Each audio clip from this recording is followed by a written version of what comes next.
Police Chief Inspector Nelson P. Pagaduan ng PNP Parañaque, sa lahat ng playboy, ikaw ang pinaka at sinasabi mong byudo ka at pagkatapos manguhut-hut ka. Alam ba ito ng misis mo? Almost 2 million pesos ang nakuha mo sa akin. Saan mo dinala ito? Sinira mo ang buhay ko, sisirain ko rin ang buhay mo. Magkakabukingan na tayo. Andito po sa ating studio ngayon, alias lang po na ang ating ibibigay sa kanya at ayaw niya po makilala. Siya po ay si Mayumi. Ma'am Mayumi, isa po kayong OFW. Okay, ang inyo pong sumbong ay sapagkat kayo po'y nahututan ng mahigit almost 2 million pala. Opo, kung kasama pesos. Po lahat. May mga resibo kayo Opo. dyan. Ni Police Chief Inspector Nelson Pagaduan ng Parañaque PNP. Okay. Ang sinasabi niya sa inyo, yung kanyang misis ay patay na sa cancer. Sa cancer. Opo. Okay. Kaya nanligaw sa inyo? Sa Facebook po. Sa Facebook. Opo. Okay. Doon niyo siya nakilala? Opo. Siya po ang nag-add sa akin eh. So paano niya po kayo napapayag na magpadala ng pera sa kanya hanggang sa umabot sa almost 2 million? Eh kasi po mabait siya sa akin, niloko ho ako. Paano mabait? Ano, yung lahat ng matatamis na salita, sinasabi niya sa akin. Tulad ng? Na pagka tinulungan ko raw po siya, masaya na yung asawa niyang namatay dahil makakatulong ako sa mga anak niya sa pag-aaral. So, ginagamit niya yung mga anak, yung misis niya na patay na at saka yung mga anak niya na para mapaaral mo raw? Oo. Tulungan ko raw siya sa mga tuition fee ng mga anak niya. Eh, kaya lahat ng tuition fee ng anak niya, ako po ang nag-provide sa kanya. Okay. So, ito ho ay bigay niyo ba? Utang? Ano bang deal? Yung ano po, yung mga pang-tuition po ng anak niya, utang po niya sa akin. Kasi yun ang pangako niya sa akin, babayaran niya ako. Okay. Nagmamakaawa siya na pautangin ko siya, i-remedyo ko siya sa Japan kasi hindi siya makaremedyo dito sa Pilipinas. Okay. So, ngayon, ang gusto mo mangyari, bawiin mo na yung pera, singilin mo na yung 2 million. Opo, tapos gusto ko po siya ipatanggal sa trabaho kasi grabe po siya eh. Manloloko po siya. So, niloko ka ang pagkasabi mo, ang pagkakaalam mo. Eh, alam mo naman palang sitwasyon, bakit yung siya pinatulan? Eh kasi ho, naniwala po ako sa kanya dahil pulis siya, men in uniform. Akala ko ang pareho ng men in uniform sa Japan, pareho sa Pilipinas. Eh nakakamali pala ako, ang men in uniform sa Pilipinas, manloloko. Okay, stop. Para mabigyan ng aksyon ang problemang ito, makakausap natin ang Public Information Officer ng Southern Police District na si Colonel Jenny Tecson. Magandang umaga po, Colonel. Yes, sir. Magandang tanghali po, Sir Rafi. Opo. Tauhan niyo po itong si Major Pagaduan. Yes, sir. Isa po siya sa tauhan po natin na naka-assign po sa Parañaque City Police Station. Ayaw niya po makipag-usap para mabigay po yung kanyang side? Mag-usap sila nitong si alias Mayumi, yung kanyang girlfriend? Sige po, sir.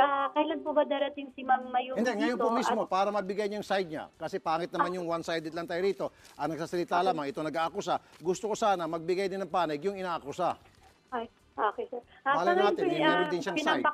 Pinapakuha ko pa, sir, yung kanyang telephone number sa TOC namin, sir. Pero okay. Sige, ma'am, okay ano pong magagawa ninyo bilang superior niya na hindi na ho siya makapanloko ng mga kababaihan kasi ang pinagkakalat niya palagi, yung misis niya, namatay sa breast cancer. At tama po yun. Because of that, humingi siya ng tulong para sa kanyang pamilya at sa kanyang mga anak na makapagbayad ng tuition. Matutuwa rin yung misis niya na sumalangit na kapag nagbigay doon ng pera at nagbigay ng pera sa kanyang mga babae. At kayo po'y babae naman, Colonel. So ano pong nakikita niyo pong lunas dito sa panduloko nitong si Chief Inspector? Yes, sir. Una-una, sir, siguro, sir, immediately po ng pag-uusap natin ay atin siyang iko-contact at papuntahin po dito sa ating distrito para magbigay linaw po dun sa inaakuso sa kanya. Siyempre po, alamin po natin kung ano po yung totoong pangyayari. Pero mas maganda po, sir, siguro na si Miss Mayumi, kung okay lang po sa kanya, ay pumunta rin po dito para magharap po silang dalawa at nang maayos po nila kung ano ba talaga yung pinag-ugatan niyan. At para malaman din natin yung Pero ma'am, wala ho bang pwedeng maikasong administratibo laban dito kay Chief Inspector Pagaduan? Yung bang nagagamit niya po yung kanyang pagiging pulis, yung kanyang tsapa, para makapanloko, makapanduga sa mga kababaihan?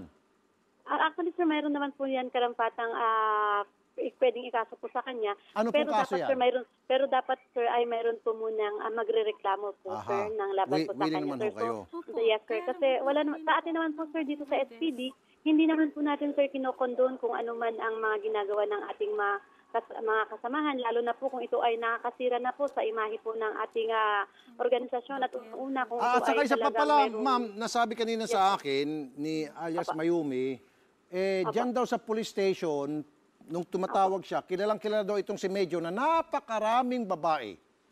Ay, Opo. sa ngayon, Yung sir, hindi kasamahan niyang siguro, pulis di ang po ako nagsabi sa akin, yung makakapag-comment. tinatanong Sandali lang po, Siguro sandali. makausap Ano pagsabi? natin siya. Sabi sa akin, nung tinanong ko kung kilala si Pagaduan at tiningi ko yung phone, ay naku ma'am, baka babae na naman yan. Marami pong babae yan, maraming problema sa babae yan, sabi sa Sino akin ng nagsabi pulis. niyan?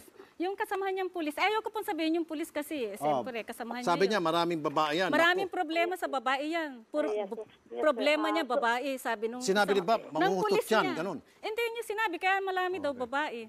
I see. So, ma'am, bahala na po kayo, Yes, Colonel, sir. kayo bilang isa pong babae, Yes, sir, apo. para wala na humaloko pa ito, madagdagan sa mga luloko niya, kayo na hong gumawa ng paraan na masampahan po ng kaso itong si Police Major Pagaduan na matigil na po yung kanyang pangluloko sa mga kababaihan. Ano po, ma'am? Yes, sir. Yes, sir. Pero ipaano na rin po natin, sir, si Miss Mayumi, sir, na pumunta po siya dito sa ating Sige po, tanggapan. we will do that po, ibigay niya ma'am. yung side up po. We'll do that. Yes, Okay, sir, apo. excuse me. Alias Mayumi, nanonood po ngayon mismo si darling mo, ex-darling.